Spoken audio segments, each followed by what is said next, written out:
شهر طليع قد بدا نور الأعلى فيبز بدر بذكره ما يجلى يا إمام مسلي السناني أنت باب الله متماني ففي دنيا وآخرتي يا رسول الله مسلياني.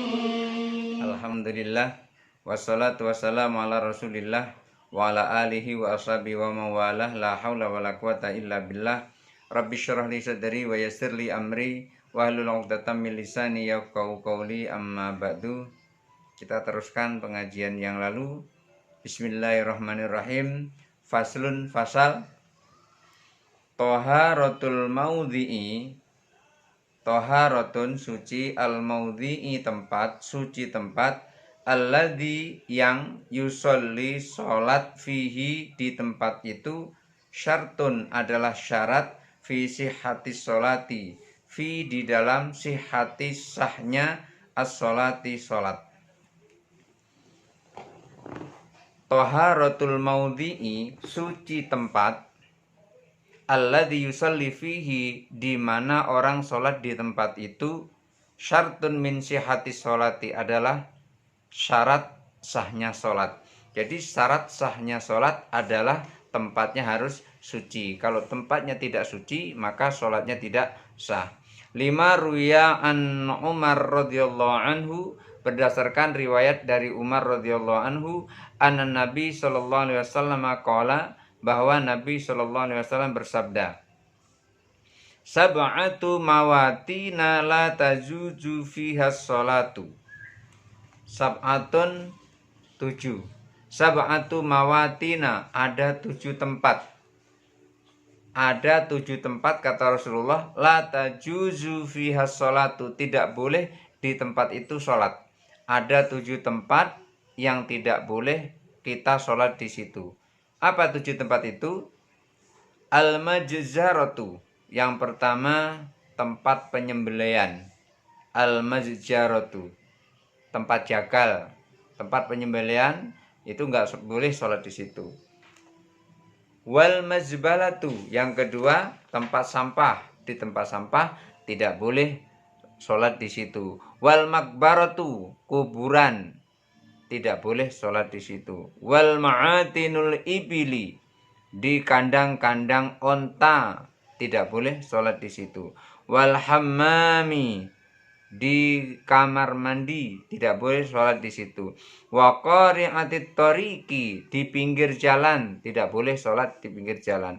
Wa fauqa baitillahil atiq, dan di atas Ka'bah. Di atas Ka'bah tidak boleh kita sholat di situ. Hadis ini diriwayatkan oleh Imam Tirmidzi dan juga Ibnu Majah. Jadi ada 7 tempat yang tidak boleh kita sholat di situ. Itu harus diperhatikan. Yaitu di tempat penyembelihan, di tempat sampah, di kuburan, di kandang-kandang onta, di kamar mandi, di pinggir jalan, dan di atas Ka'bah. Tidak boleh sholat di situ. Lalu kenapa kok tidak boleh sholat di 7 tempat itu? Nah, mari penjelasannya kita bahas satu persatu. Fadzakara al-mazjarata, beliau menyebutkan tidak boleh sholat di tempat penyembelihan, wal mazbalata, dan juga tidak boleh sholat di tempat sampah. Itu kenapa? Wa innama mana'a minas sholati fihi malin najasati. Wa innama, sesungguhnya, mana'a melarang atau tidak boleh, minas sholati sholat, fihima di 2 tempat tersebut, lin najasati karena najis. Jadi Rasulullah melarang sholat di 7 tempat itu karena apa alasannya? Karena alasannya di antaranya yang sholat di mazbalah, di tempat sampah, dan juga di majjarah, di tempat penyembelihan, di tempat sampah tidak boleh, di tempat penyembelihan tidak boleh. Itu karena apa? Karena di situ sarangnya najis, di situ tempatnya najis. Jadi karena najisnya itu tidak boleh di situ. Bukan tidak sah, tapi tidak boleh. Fadalla ala anna taharatal maudhi'i alladhi yusalli fihi syartun. Fadalla ini menunjukkan bahwa anna taharatal maudhi'i ini menunjukkan bahwa sucinya tempat itu, suci dari najis, sucinya tempat itu, suci dari najis, alladzi yusalli fihi, di mana orang sholat di tempat itu, syartun, adalah merupakan syarat. Ini menunjukkan bahwasanya syarat sholat adalah tempatnya suci. Kalau tempatnya tidak suci, maka sholatnya tidak sah. Jadi syarat sholat adalah tempatnya suci. Dimanapun tempatnya, yang penting suci. Kenapa di masjarah dan mazbalah tidak boleh, di tempat penyembelihan dan di tempat sampah tidak boleh? Karena itu najis. Andai kan di situ tidak najis, boleh. Tetapi di situ najis, maka tidak boleh. Fa'in sholla ala bisatin, fa'in apabila sholat ala bisatin di atas tikar. Fa'in sholla ala bisatin, apabila sholat di atas tikar, wa alaihi najasatun, wa alaihi, wa dan alaihi, di atas tikar tersebut najasatun najis. Kalau sholat di atas tikar dan di atas tikar itu ada najis, ghairu ma'fuin anha, najisnya itu tidak dimaafkan. Beda najis yang dimaafkan dengan yang tidak dimaafkan. Najis yang tidak dimaafkan itu ya benar-benar najis. Kalau najis yang dimaafkan, nah itu berarti dia tidak najis karena dimaafkan. Kalau sholat di atas tikar dan di atas tikar itu ada najis yang tidak dimaafkan, bagaimana? Wa in sholla ala maudhi najasati minhu, kalau sholat di tempat tikar yang di atasnya ada najis itu, lam tasihhu sholatu, sholatnya tidak sah. Sholat walaupun di atas tikar sembahyang, di atas sajadah, kalau sajadahnya najis, sebut susahnya, sajadahnya najis, maka sholatnya tidak sah. Li'annahu mulakun lin najasati, karena bertemu langsung dengan najis. Sholat di atas tikar, di atas tikar itu ada najis, kita sholat di situ, kita bertemu langsung dengan najis, maka sholatnya tidak sah. Kenapa tidak sah? Li'annahu mulakun lin najasati, karena bertemu langsung dengan najis.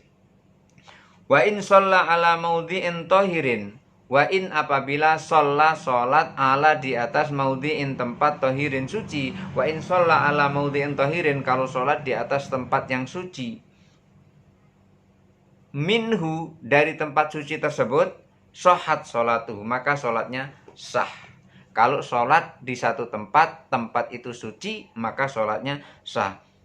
Li'annahu ghairu mulakin lin najasati, karena tidak langsung bertemu dengan najis. Misalnya begini, ketika kita sholat, kita bentangkan sajadah, kebetulan di bawah sajadah itu ada najis, kita sholat di atas itu, otomatis najisnya bersentuhan langsung dengan sajadah, tapi tidak bersentuhan langsung dengan kita. Sentuhannya dengan sajadah bagian bawah, tidak langsung dengan kita. Yang seperti itu dikatakan sholat tidak bersentuhan langsung dengan najis. Sholatnya gimana? Sah sholatnya, karena tidak langsung bersentuhan dengan najis. Wala hamila, dan dalam kondisi sholat seperti itu tidak membawa najis atau tidak mengandung najis. Tempat itu dikatakan tidak mengandung najis karena terhalang oleh bagian bawah sajadah tersebut. Lamma huwa muttasilun bin najasati, ketika dia atau tikar sembahyang itu bertemu langsung dengan najis. Tikar sembahyang yang bagian di bawah bertemu langsung dengan najis, tapi orangnya tidak bertemu langsung dengan najis.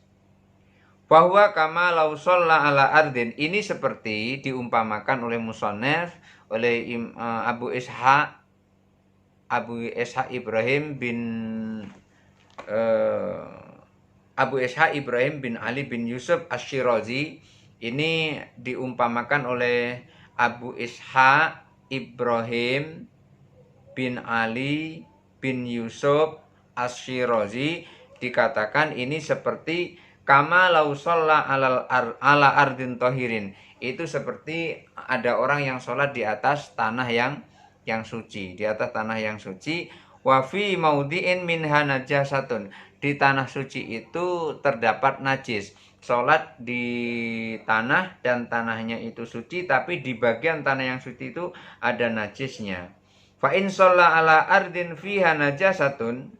Kalau sholat di atas tanah, kemudian di situ nampak najisnya, dia tahu kalau di situ ada najis, tahu tempatnya itu najis, tajannabha, maka jauhi. Artinya apa? Jangan sholat di situ, geser dikit, jangan pas tepat najisnya, jangan pas sujud hidungnya ini terkena najis, jangan, tapi geser sedikit, jangan sampai posisi kita sholat di situ ada najis. Wa shalla fi ghairiha, maka geser sedikit dan sholat di tempat yang lainnya. Tanah kan luas, tidak mungkin tanah itu hanya sejengkal. Dunia tidak sedaun kelor, kata orang. Kalau sedaun kelor kita mau tinggal di mana? Jadi begitu.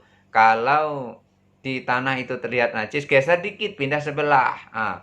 Jadi orang yang sholat di atas sajadah dan di bawahnya ada najis tadi, seperti itu.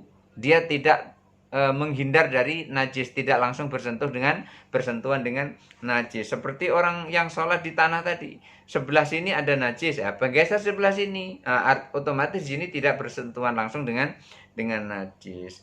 Fa in farasa 'alaiha syai'an, kalau seandainya di situ ada najis kemudian dibentangkan sesuatu di atasnya, mungkin sajadah, mungkin tikar atau apa saja dibentangkan di atas najis itu, wa shalla 'alaihi jaza, lalu sholat di atas itu boleh. Di bawahnya ada najis, kita bentangkan mungkin tikar sembahyang atau mungkin tikar yang lain atau mungkin apa saja, karung ke apa, sehingga tidak bersentuhan langsung dengan najis itu, jaza, boleh sholat seperti itu. Li'annahu ghaira mubasyaratin lin najasati, karena tidak langsung bertemu dengan najis. Wala hamila, dan juga tidak mengandung najis. Karena tidak bertemu dengan najis maka tidak mengandung najis. Lama huwa mutasilun biha, walaupun di situ bersambung atau bertemu dengan najis. Di situ ada najis, kita bentangkan tikar, kita sholat di atas tikar tadi, maka kita sholat tidak bersentuhan langsung dengan najis, walaupun tikarnya yang bagian bawah bersentuhan langsung dengan najis. Sholat seperti itu boleh. Wa in khufiya alaihi maudhi'un najasati, fa in, apabila khufiya disembunyikan, maudhi'u tempat an-najasati najis, kalau tempat yang terkena najis itu disembunyikan, artinya apa? Di situ ada najis kemudian najisnya diuruk dengan tanah. Kira-kira begitu, diuruk itu apa? Ditimbun dengan tanah. Sholatnya di tanah, di situ ada najis, lalu najisnya itu ditimbun dengan tanah. Bagaimana yang seperti itu? Fa in kanat fil ardi wasi'atan, kalau dia sholat di tempat tanah yang lapang. Tanah yang lapang itu maksudnya bukan di rumah, di luar rumah, tanah yang lapang. Fasolla fi maudhi'in minha, lalu sholat di tempat itu, jaza, boleh. Kalau tanahnya lapang, kemudian najisnya ditutup, sholat di situ boleh. Tapi dengan syarat tanahnya lapang. Li'annahu ghairu mutahaqqiqin laha, karena yang seperti itu tidak terlihat lagi najisnya karena sudah ditutup. Ghairu mutahaqqiqin laha, tidak terlihat lagi karena sudah ditutup. Kalau belum ditutup tidak boleh, tapi kalau sudah ditutup boleh. Dengan cara tadi apa? Tempatnya lapang. Begitu tempatnya lapang sekali, di situ ada najis, ditutup najis itu, lalu sholat di situ boleh. Wali anal asla fiha at-taharatu. Kenapa? Karena aslinya tempat itu adalah suci. Karena aslinya tempat itu adalah suci, maka cukup ditutup. Begitu ditutup boleh sholat di situ. Wa in kanatin najasatu fi baitin, beda dengan yang satu ini. Apabila najisnya itu di rumah, ini tadi kan di luar rumah, di tempat yang sangat lapang. Apabila sholatnya atau najisnya berada di rumah, wa khufiya alaihi, lalu najisnya itu ditutup seperti yang tadi, yang di tanah lapang tadi, maudhi'uhu, tempatnya, tempat najisnya, maudhi'uha, tempat najisnya ditutup, lam yajuz, tidak boleh.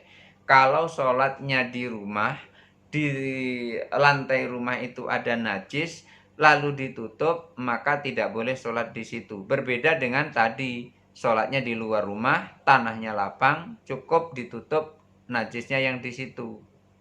Kalau di rumah tidak boleh. Di rumah tidak boleh sholat di situ. Kalau di tanahnya terdapat najis, misalnya ayam masuk situ, terus berak di situ, tidak boleh. Langsung ditutup begitu saja, nggak boleh. Karena di rumah. Misalnya ini bicaranya adalah tanahnya itu tanah dari lantainya dari tanah, bukan kayak sekarang nih keramik, tentu telah bersih semua kalau dari keramik. Wa in kanatin najasatu fi baitin wa khufiya alaihi mawdi'uha lam yajuz ayusalliya fihi hatta yaghsilahu. Kalau najisnya itu adalah di rumah, kemudian ditutup tempat najisnya itu, lalu sholat di situ, tidak boleh sholat di situ, sehingga tempat itu dicuci bersih-bersih, bukan ditutup tapi dicuci. Kalau di luar rumah ditutup boleh, tapi kalau di dalam rumah tidak boleh ditutup, harus dicuci. Kenapa kok harus dicuci? Musonab di sini menggambarkan kenapa kok harus dicuci. Wa min ashabina man qala, Musonab mengatakan sebagian sahabat-sahabat kami ada yang berpendapat, ini Musonab mulai mengungkapkan pendapat sahabatnya ini. Artinya ulama Syafi'iyah yang lain. Yusalli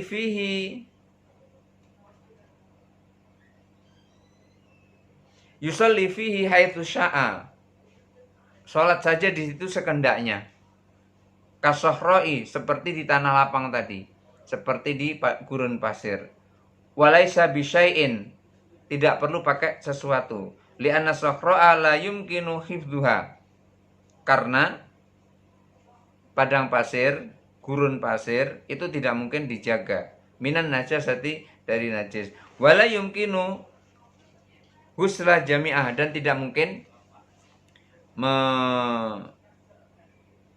membasuh seluruhnya. Artinya ini sahabat Imam Syirazi, Abu Ishaq Ibrahim bin Yusuf bin Ali bin Yusuf Asy-Syirazi, beliau ini mengungkapkan kalau sholat di tanah lapang itu boleh, cukup ditutup. Karena apa? Karena tidak mungkin tanah lapang itu akan dijaga, makanya cukup ditutup begitu saja. Jadi dikatakan haitsu sya'a, terserah sholatnya di mana saja, terserah, yang penting sudah ditutup najisnya. Kenapa? Karena kalau harus dicuci selapang itu gurun pasir, itu tidak memungkinkan. Nanti pingsan sendiri mencucinya. Kenapa? Karena terlalu lapang tempatnya. Wal baitu yumkinu hifdhuha, sementara rumah itu sangat memungkinkan untuk dijaga. Tadi kan kalau sholat di luar rumah di tanah yang lapang di luar rumah, ada najis, cukup ditutup atau cukup dibersihkan, ditimbun najisnya itu. Tapi kalau di dalam rumah tidak boleh. Kalau di dalam rumah harus dibersihkan, dibasuh gitu. Apa alasannya? Karena kalau di luar rumah tempatnya lapang, di situ tidak mungkin untuk dijaga tanah yang selapang itu, gurun pasir yang selapang itu tidak mungkin dijaga dan tidak mungkin dicuci sebanyak itu. Air laut habis nanti itu. Bagaimana cara mencuci tanah yang selapang itu? Tidak mungkin. Wal baitu yumkinuhu, sementara di rumah sangat memungkinkan hifdhuhu, menjaganya. Sangat memungkinkan rumah itu dijaga dari ayam masuk, dari anjing masuk, dari binatang yang lain masuk untuk buang kotoran di situ. Jadi wal baitu yumkinu hifdhu minan najasati, rumah itu sangat mungkin untuk dijaga dari najis. Fa idza najasa amkana ghuslahu, karena rumah sangat mungkin untuk dijaga dari najis, maka apabila terkena najis maka sangat mungkin untuk dibasuh, disiram. Kalau hanya serumah masih mampu menyiram, tapi kalau sudah segurun pasir, siapa yang mampu menyiram? paling Allah sendiri yang akan nyiram. Dengan apa? Dengan hujan. Tapi kalau di rumah itu sangat memungkinkan untuk disiram. Fa idza khufiya maudhi'un najasati minhu ghuslahu. Kalau seandainya disembunyikan atau ditutupi tempat najis itu, ghuslahu dengan cara membasuhnya. Jadi untuk membersihkan najis yang di rumah itu dengan cara membasuhnya. Kathaubi, seperti kain. Jadi kain kita yang kotor terkena tai ayam, maka cara membersihkannya tidak lain adalah dengan dicuci. Seperti itu juga di rumah. Ketika rumah terkena najis, maka harus disiram dengan air. Tidak boleh seperti hanya sekedar ditutup seperti di tanah lapang, tapi harus disiram dengan air. Wa in kanatin najasatu fi ahadil baitaini.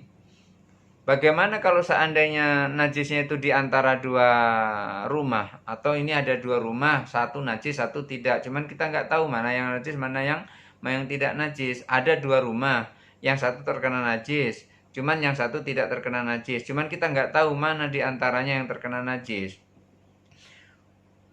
Fa in kanatin najasatu fi ahadil baitaini, kalau ada najis di dua rumah, wa asbaha, keduanya itu sama, serupa, yang terkena najis yang tidak terkena najis itu serupa, sama bentuknya, jadi agak sulit kita membedakannya. Taharro, maka harus diteliti, dicium misalnya, ini bau tai, ini berarti ini yang najis, yang sebelahnya, yang rumah sebelahnya tidak terkena najis, itu boleh. Pokoknya diteliti betul-betul sampai yakin bahwasanya oh, rumah sini yang najis, rumah sini yang tidak najis. Jadi taharro kama taharro fi thawbaini, harus diteliti, harus diperhatikan betul mana di antara kedua rumah ini yang najis. Yang najis baru disiram, yang tidak najis tidak usah disiram. Kalau mau sholat yang di tempat yang najis tadi harus disiram dulu, dibersihkan dulu. Kalau di rumah ini, rumah yang satu ini tidak najis, ya tidak usah disiram. Ini seperti kata harra fi thawbaini, seperti memilih di antara dua baju. Maksudnya baju atas sama baju bawah. Baju atas, baju bawah salah satunya terkena najis, maka yang terkena najis itu dicuci. Kalau celanonyo yang terkena najis, celanonyo yang dicuci. Kalau bajunya yang terkena najis, bajunya yang dicuci. Kalau celana dan bajunya terkena najis, kedua-duanya dicuci. Jangan celana yang kena najis, bajunya yang dicuci, salah itu. Atau bajunya yang kena najis, celananya yang dicuci, malah lebih salah lagi itu.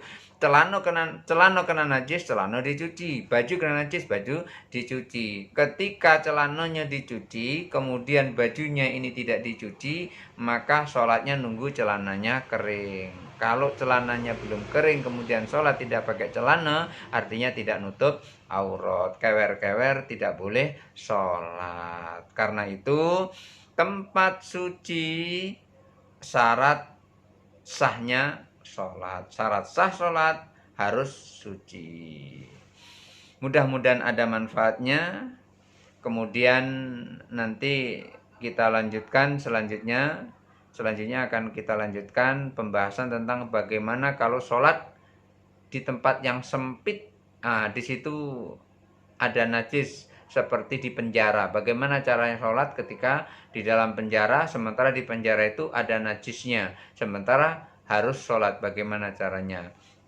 Insyaallah akan kita bahas pada pembahasan yang berikutnya. Hadanallahu wa iyyakum ajma'in, wallahul muwaffiq ila aqwamit thoriq. Wassalamualaikum warahmatullahi wabarakatuh.